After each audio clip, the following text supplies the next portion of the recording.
Alongside the fading fast, Greg Braggs. And my partner in crime. I need a drink. I've never seen anybody crash to this level. I mean, I just took a 3-minute nap over there about 30 minutes ago, so I feel great. Well, you know, you got to take care of yourself in this world. You, on the other hand, I just need a whiskey and a cigar. I know water might be that'll be your plan, to get drunk and hammered tonight and then come back here and be worse tomorrow. All right, my guy. Let's do it. This is Bears After Dark. Normally Bragg's After Dark, but I just said that if I'm on the show tonight, I'm going to drive the show tonight because you don't seem capable. So it's Carman After Dark, a.k.a. Sad. The original show, the best show. You've ruined the show, but you're still a great show because that's the way it is. Nick, we're still here. We're still here. We hung out with Dan Quinn. Yeah, head coach of the Washington Commanders. That was holy intense dude. That was interesting. But we're going to get to Matt Eberflus in a second here. The Flus spoke today. We didn't get to it in the earlier part of the show. Do you guys have any hot takeaways from the Flus that you'd like to share with the audience? Ooh, Flus. That was a couple hours ago. But I think when he was asked about the, just upgrading the defense, like one of the first priority positions that he mentioned was, the defensive line. You can always add more pass rushers. You can always add more guys in the secondary. So, I mean, obviously the Bears need to prioritize the position opposite of Montez Sweat. He can't do it all alone, even though at times he did. But if you're looking to take that next step for the defense, adding a guy that can rush the passer opposite of Montez Sweat is a good way to start. No, I think the biggest takeaway, because Eberflus was peppered just like Poles was about the quarterback. And Peppered Flus? Peppered Flus. Okay. And, at one point, like if you're going to peel back anything that he said at one point, he was like, what's important for him with the quarterback? Situational football, executing in the fourth quarter. And, so has that happened in Justin Fields' career yet? No. Is that all his fault? No. And I followed that up after he answered that question and was like, well, how do you think you've done in situational play calling? Because he's admitted that he's been a part of the play calls, and he was just like, get out of here. Essentially, like, next question. Well, he actually, I went back and listened to it again, and you guys have not done that because you've been very busy and you weren't, that part of your afternoon duties were not going back and cutting up Flus, and I was. So he actually said some things about the quarterback that I thought was interesting. 100%. So Stephen, looking at quarterbacks my entire life, like they're asking about the QB, and he's like, "Oh, look, man, I'm a defensive guy. I've figured out quarterbacks." This Matt Eberflus.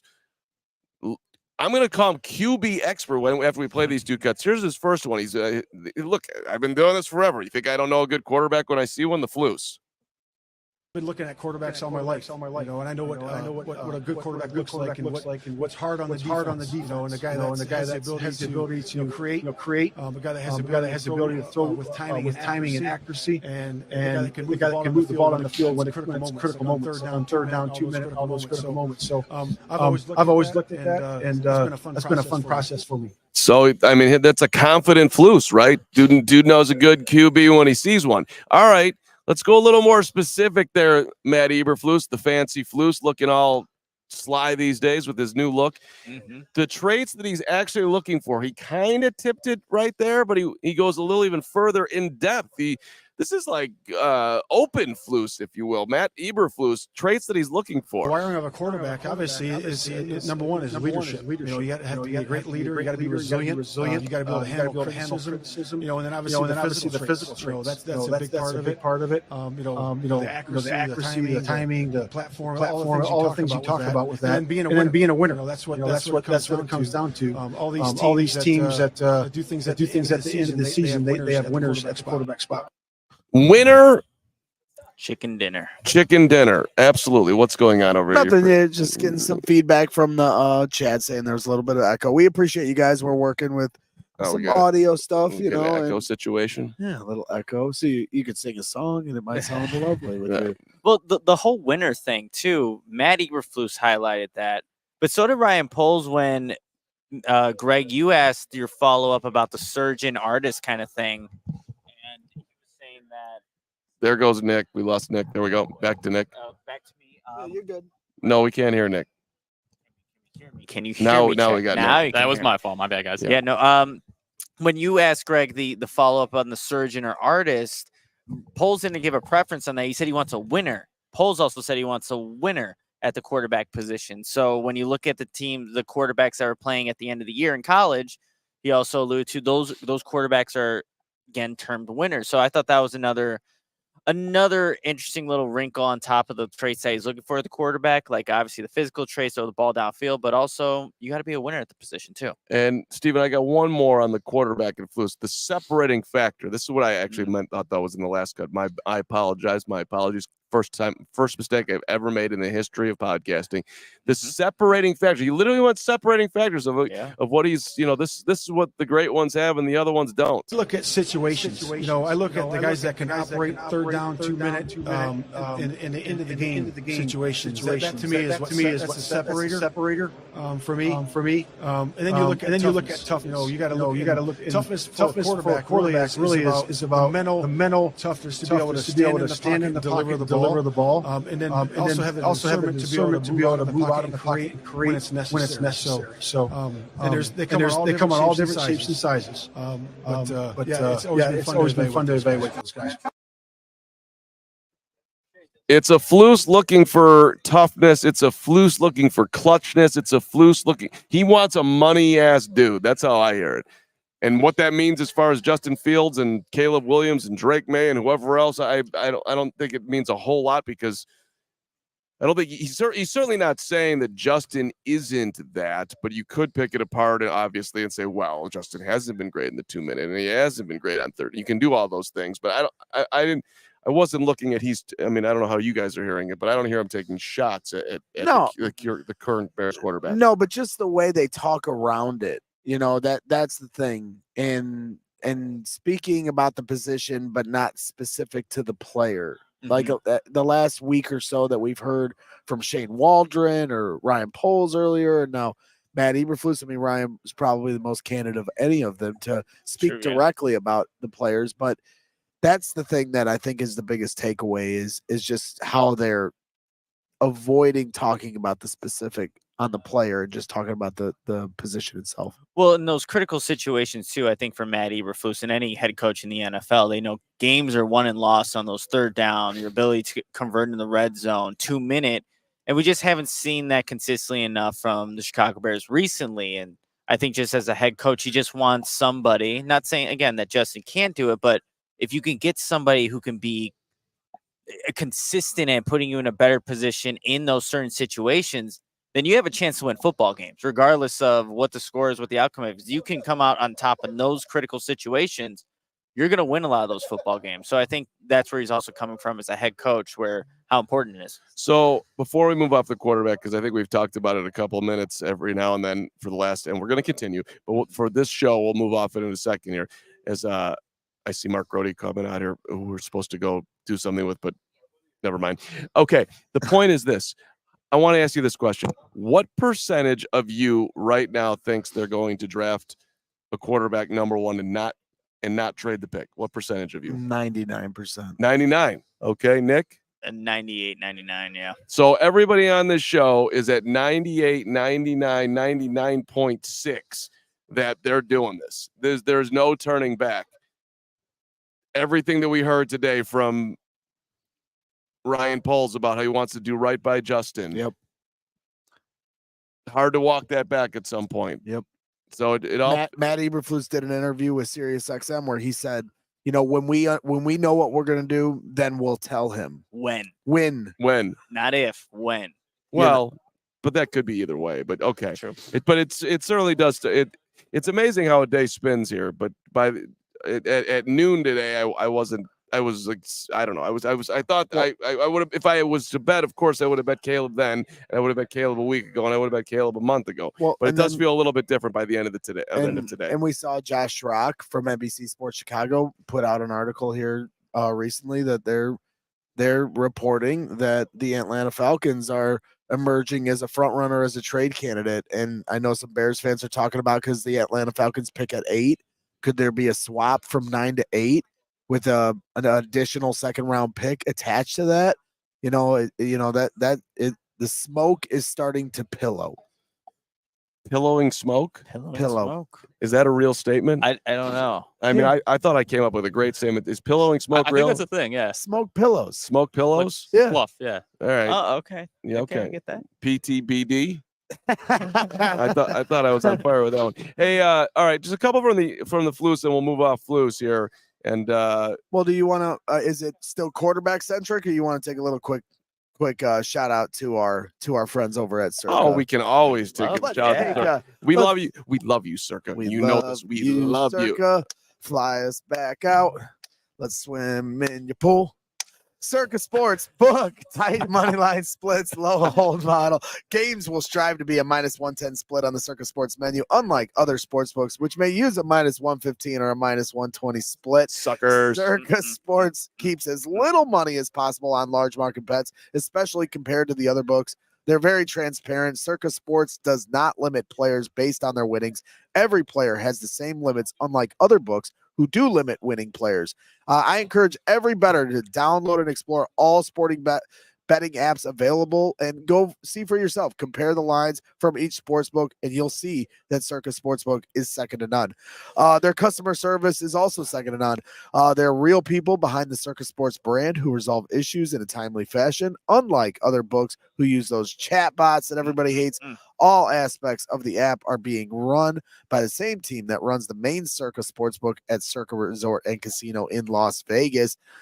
So make sure you head out there. Download the Circa Sports Illinois app at circasports.com/Illinois-app to sign up today. Also, be on the lookout for Circa events, watch parties, and tailgates. If you or someone you may know has a gambling problem, call 1-800-GAMBLER or text GAMB to 833-234 or visit areyoureallywinning.com. Areyoureallywinning.com. And I love Circa so much that I came up with my own song for Circa. Would you like to sing it with me? I thought I Is it- just did. No, sing this is a Circa new one. song. It's We Love You, Circa. Oh, yes, we do. We don't love anyone as much as you. When we gamble, we do it with you. Circa, we love you. Okay, that's my song. I thought Very that- nice. Oh, very Thanks, creative there. I was really I'm on the cutting edge. All right, let's talk of there's some the open Flus couple on the defense here that I thought was interesting, and also the wide receiver, and also let's go with actually his conversation with Pete Carroll about how he got comfortable with Shane Waldron. We're picking up a little bit of echo on those sound bites. Can you just like summarize it instead? Oh, really? Yeah. It's an The echo. chat has alarmed me that it's echoing during it. I know it doesn't sound like that in our ears, but we we are should getting just some make echo. them hear it. I mean, make them hear the echo. Echoing Like, Flus. screw them. Echo sound bites on my outstanding work. That's a weird situation right there. All right. Well, listen, the bottom line is he had a lengthy conversation with Pete Carroll about Shane Waldron, where he got very comfortable about hiring Shane Waldron. So Pete really went to bat for him. Could that be Pete? Now, if you worked with someone and you didn't like them, and they and someone called you up and asked you, would you hire this guy? Would you torch them? I would.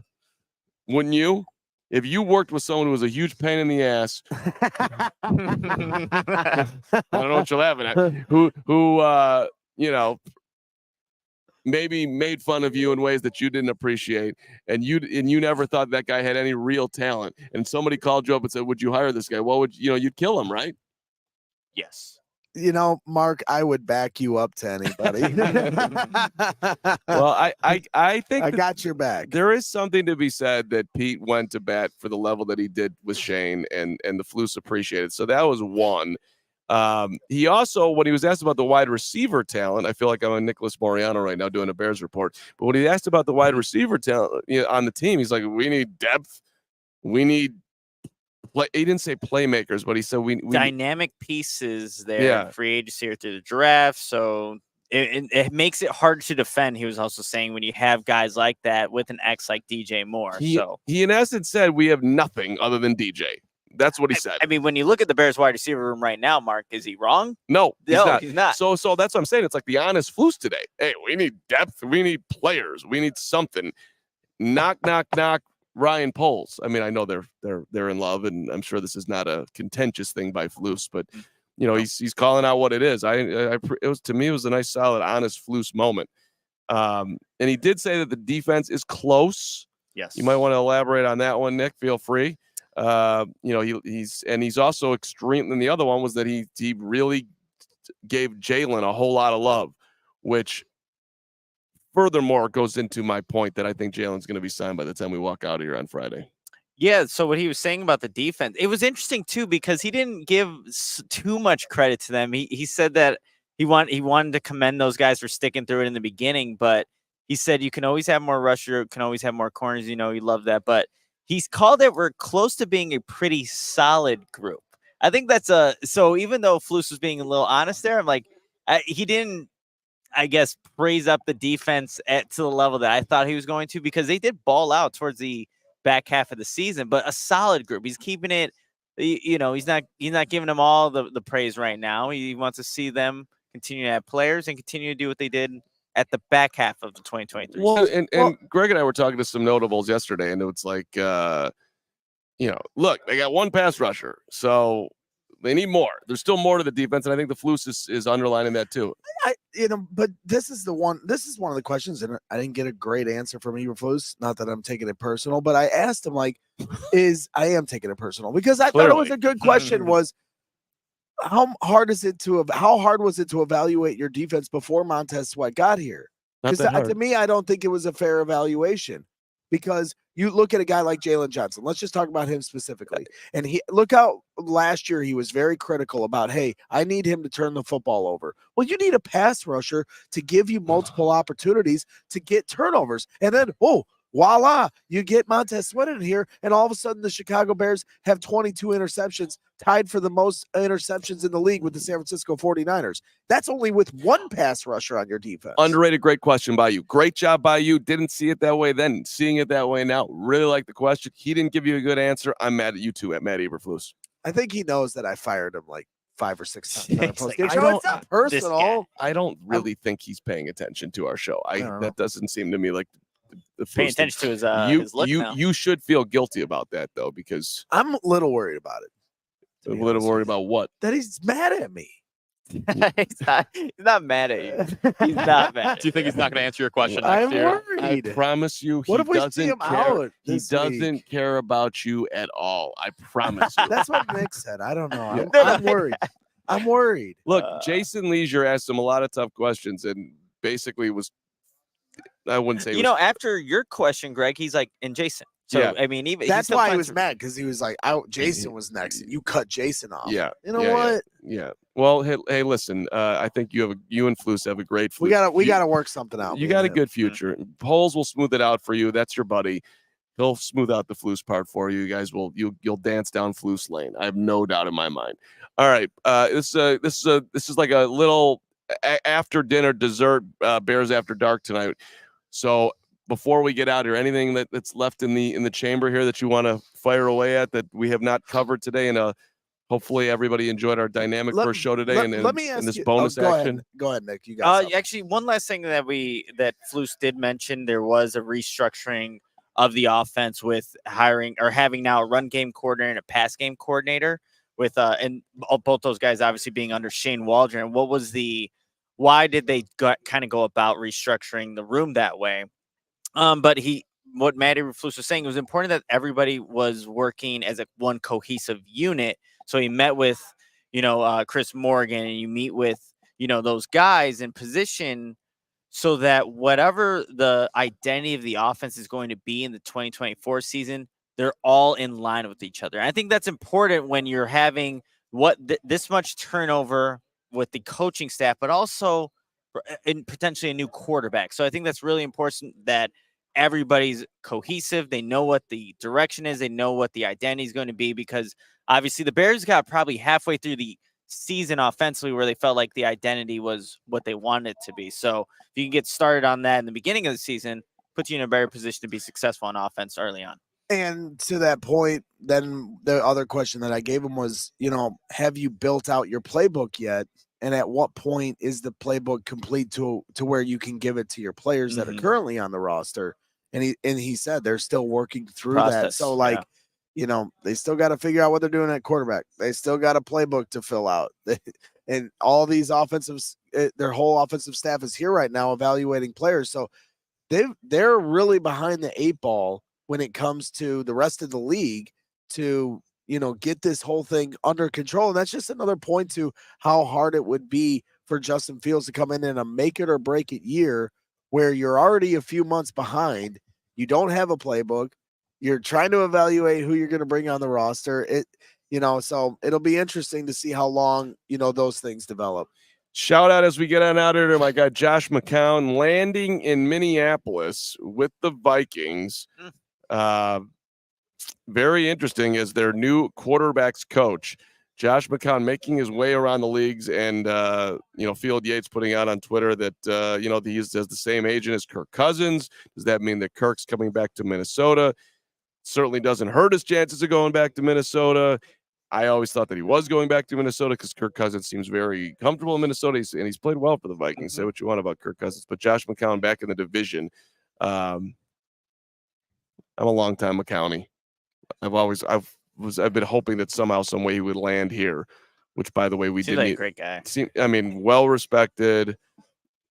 Great hair. Incredible, underrated athlete. Nick, who do we got for the position players tomorrow? We start with the defensive lineman. So Jared Verse from Florida State's a guy that I really want to talk to. You have the linebackers after that. So defensive heavy. So if there are any guys that you want us to potentially talk to, let us know. But we're looking to fortify the trenches here. You got Newton, the D tackle from Illinois. And I know Corey Wooten has been big on for months. So I know that you're going to go home tonight and you're going to do extensive research on all the D-line prospects. So you'll have some great questions tomorrow. Now, I'll just every player I'll ask him about, would you draft Caleb Williams or trade? That's my role. You Hey, Jared Verse, what do you think the Bears should do with the number 1 pick? What is your question to Jared Verse? You have to work on that one. I got to work on it. Yeah. You see, what I do is I'm a listener. And so I hear what they're saying, and then I play off of that because I'm just such a quality listener. Right. You don't come in with an agenda. That's never you. You have no thoughts. No agenda. No thoughts. You're not a strategist. Not a strategist. All right. Well, Steven, thank you for being here for Bears After Dark. Diehards, yes. Before we go, what? I was going to say, before we go, I want to remind everyone we're trying to get to 40,000 or 50,000 subscribers by Monday. It's our 2-year anniversary at CHGO. We started the day just under 1,000. We've picked up over 100 subscribers today. Let's go. So we're tracking. We could get there. It's going to be close. We need your support to get there. Also hit the like button and go to CHGO_Bears on Twitter.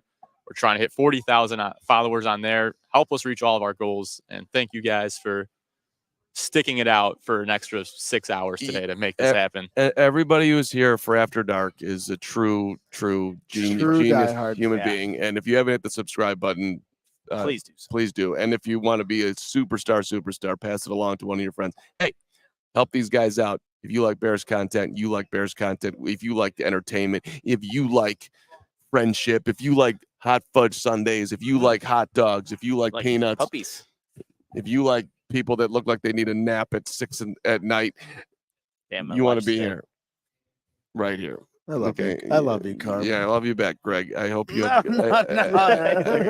you have good luck tonight out there. I'm sure you'll find your second win. Grody, you ready to rock? Grody's ready to go. Grody's ready to go. It's time to go. Hey, thank you so much. We'll be here tomorrow at noon. See you then. Have a great rest of your night. Bear down. We all silly like the mayor.